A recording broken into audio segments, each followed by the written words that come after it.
यह कहानी है राजा वीरेंद्र की, जो बुद्धिमान और साहसी शासक थे। उनका राज्य सुवर्णपुर हमेशा शांति और खुशहाली के लिए जाना जाता था। लोग राजा वीरेंद्र का बहुत सम्मान करते थे, क्योंकि उन्होंने हमेशा न्याय किया और अपनी प्रजा का भला चाहा। लेकिन अचानक ही शाही दरबार में विश्वासघात हुआ।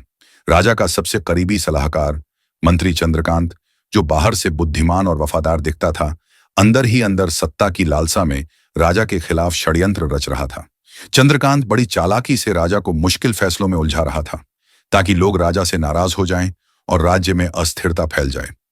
राजा वीरेंद्र को अपने बहादुर सेनापति राजवीर पर पूरा भरोसा था। राजवीर ने हर मुश्किल वक्त में राजा का साथ दिया था और इस बार भी वह राजा के लिए ढाल बनकर खड़ा था।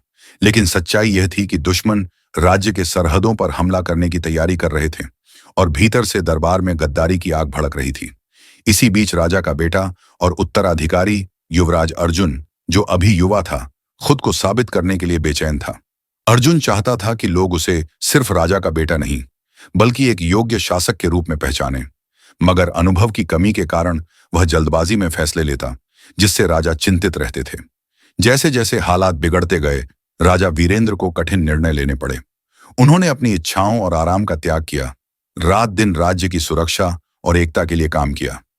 उन्होंने सेनापति राजवीर के साथ मिलकर दुश्मनों को सीमा पर रोका और दरबार में मंत्री चंद्रकांत की चालों को भी समय रहते पकड़ लिया। आखिर में राजा वीरेंद्र ने अपने बेटे अर्जुन को सिखाया कि सच्चे शासक को केवल ताकत नहीं, बल्कि धैर्य, बुद्धि और त्याग की भी जरूरत होती है। उन्होंने अर्जुन को राज्य की जिम्मेदारी सौंपी और खुद संन्यास लेकर जंगल में चले गए। राजा वीरेंद्र का त्याग और नेतृत्व हमेशा सुवर्णपुर की जनता के दिलों में अमर रहा। उनके फैसलों ने राज्य को युद्ध से बचाया